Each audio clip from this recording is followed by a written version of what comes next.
two amazing top-of-the-line gaming beasts. The Alienware X17 versus the MSI GE76.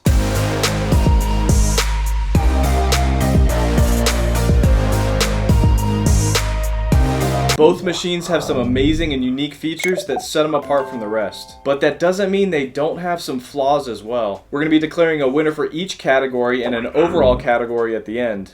When it comes to design, both machines are stunning. In my opinion, the simplistic design of the LED logo on the Alienware X17 looks a lot cooler than that embossed dragon logo on the GE76. The highlight of the GE76 is for sure the sleek and stylish glow bar on the front. It's an iconic feature that just defines the front of the laptop. The similar feature on the X17 is their out-of-this-world Tron bar that wraps around the hexagonal ventilation on the back. The lighting effects on its touchpad are something that I've never seen before and looks really awesome in person. Both machines have per key RGB lighting and plenty of animations to choose from. But in person, it looks quite a bit nicer and quite a bit brighter on the X17. The winner in this department definitely goes to the X17. As far as build quality goes, both machines are made out of pretty solid materials, which led to very minimal screen wobble, screen flex, and keyboard flex. The X17 is impressively thin, but it's actually heavier than the GE76. Due to how thick the screen and chassis on the GE76 is, it does feel a little more durable. As far as the keyboards go, the mechanical keys on the X17 offer better travel distance, are more comfortable to type on, and just feels so much better than the GE76. It is a bit louder though, so just keep that in mind.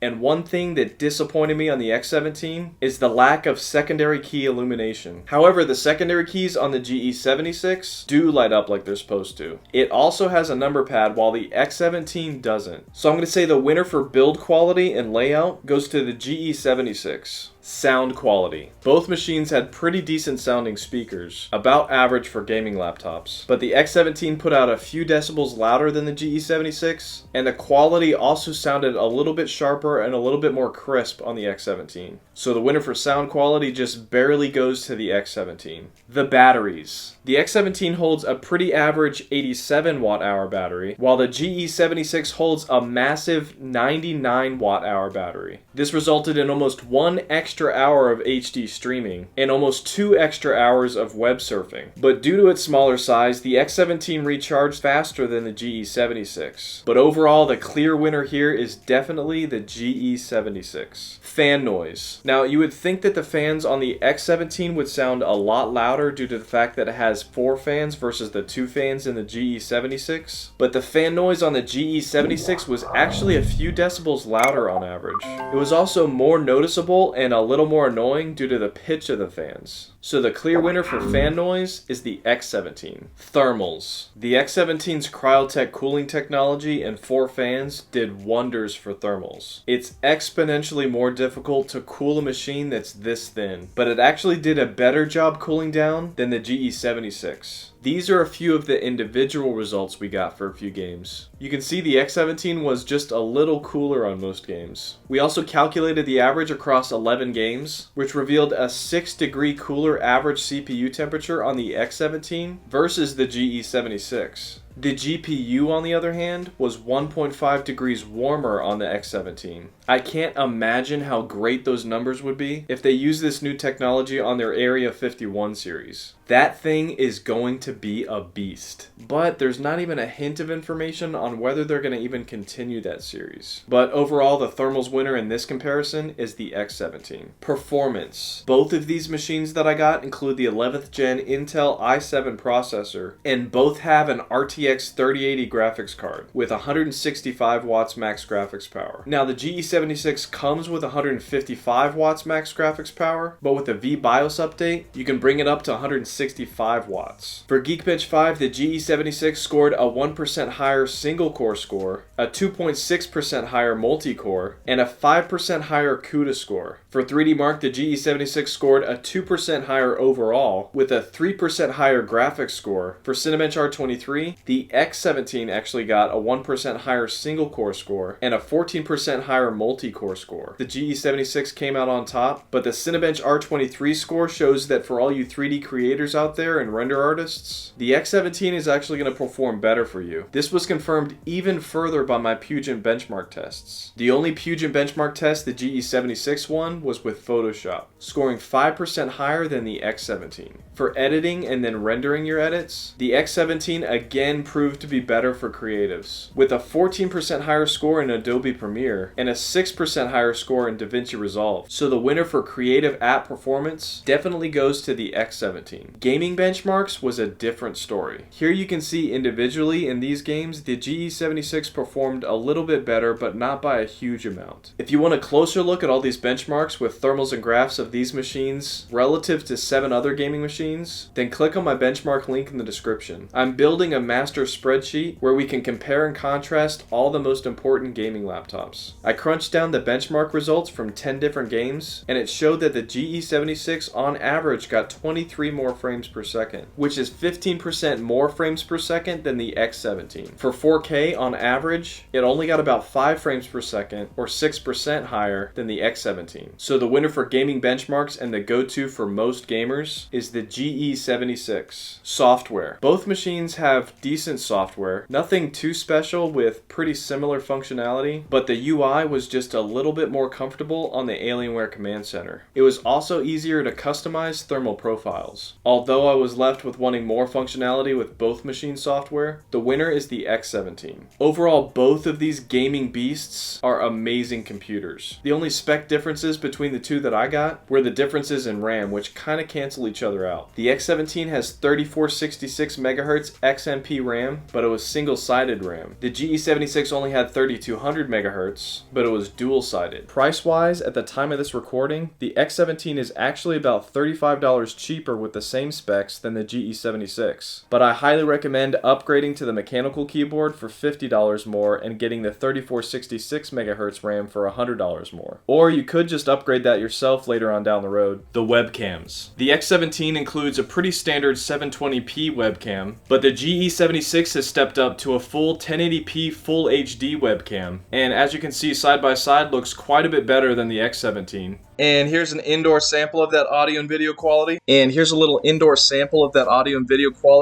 the webcam winner is definitely the GE76. Now the ports offered with both machines are pretty similar, but the X17 has 0 USB-A ports on the sides, while the GE76 has 3. And it also has a full-size SD card reader. So the winner for ports is the GE76. Summing all of this up, I'm going to declare the winner based on my audience, which is mostly gamers. The GE76 is the overall winner. The main reasons that I personally like the X17 a little better is because I like the design and the lighting effects and the mechanical keyboard and the fact that as a creator, it had a little bit better scores for creative apps. If this video helped you, I would love you forever if you used one of my affiliate links in the description below to make your purchase, as I get a small commission at no cost to you for every purchase made. YouTube ads just don't pay that much. And remember, every week I do a giveaway that randomly selects someone who's interacted with this channel. So make sure to like, comment, and subscribe with notifications turned on to make sure to find out if you're the next winner. And the winner for this week is... Dr. No Scope Gaming. Thanks for watching, guys. I love you guys. God bless.